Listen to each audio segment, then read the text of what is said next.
Quick wristwatch check. Today I'm wearing the Nixon, the Riot, and on to the show.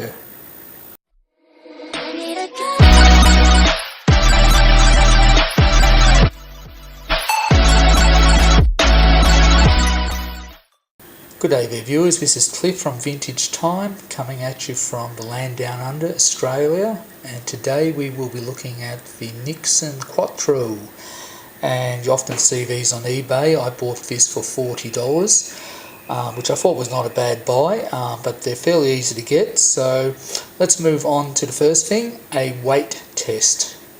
Okay viewers, we're back again, and the weight test reveals that the watch is 149.8 grams. So I put the extra link on there.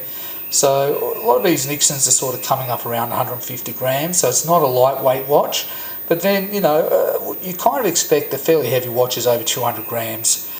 Okay, so let's have a look at this watch, just a quick overall review. So we'll just have a look at the width. Width is about 35 once again, and thickness about a mil. It's a little bit bigger than the Riot. Okay, so let's have just a discussion about this watch, just a few opinions. Okay, the first thing I want to talk about is this band.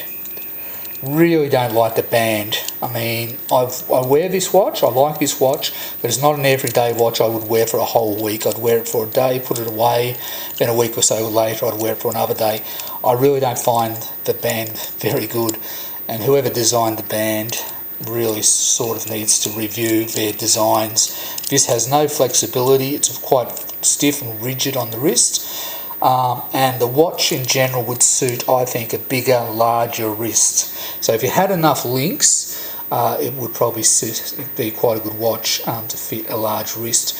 Not great, in my opinion, for a small to medium wrist. I think for some reason, because of the width of these lugs, which is quite wide, so if you have a look at that, we are talking over nearly 30, close to 30 mil on that lug width, if there was a lug there, but because the band's it's all melded into each other. That's why I think the watch wears quite large, and it looks a bit awkward. Bad design, I think. But look, if it didn't have the issue with that band, I think the watch in general looks quite appealing. As you can see, like it's, you know, you can see the shades of black, so it's got a bit of slightly 3D effect. Unfortunately, it doesn't have lume, but what Nixon do get right is they do have a nice crown, and these watches, for what you pay, are well above their fighting weight in quality. Nice etching on the back, if I get it in the right light. And the other issue I have, I guess it's a bone of contention, they call these surf watches, which kind of infers you're going to be taking your surfboard and you're going to be taking it into the water. And I really don't think this type of watch is actually designed for water. I don't think it would be waterproof. I might be wrong. I'm not willing to test it out. But I have replaced batteries in these, which is just a simple 377 battery. And when you take the back plate off, it's only simply 4 screws and 1 seal. And because the crown is non-lockable, so you can't screw, it's not a screw down crown, it keeps twisting.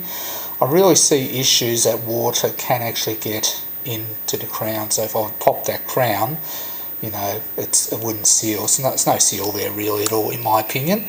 I don't think that would be water resilient, the crown area. The watch in general, as I said, I think it's designed for a big wrist. The other issue with this glass is probably mineral crystal. You just got to be careful you don't smudge it, because you're going to have all issues cleaning it. So it hasn't got any anti-reflective coating or anything on it. But the watch itself, as I said, it's, you know, you wouldn't wear it every day. It'd probably look nice, you know, with a nice black shirt, with cuffs. You go out with your mates. But yeah, it's not an everyday watch. I don't think it's comfortable. So if we have a look at their sides, no recess or bevel, pretty flat. In my opinion, it's a good watch. If you can get it for $30 or $40, maybe $50, fine. I wouldn't pay much more. I think the Riot is a lot better watch, more comfortable.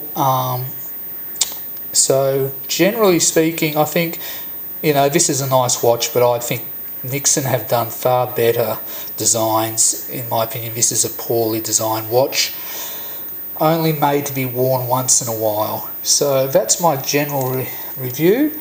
I hope you enjoy it. If you see these on eBay, you see them all the time, you can get different models. There's a silver model. I preferred the black. So look, it's up to you whether you want to buy one. I think it would suit a large wrist. So that's over and out from me, Cliff from Vintage Time. Take care, everybody.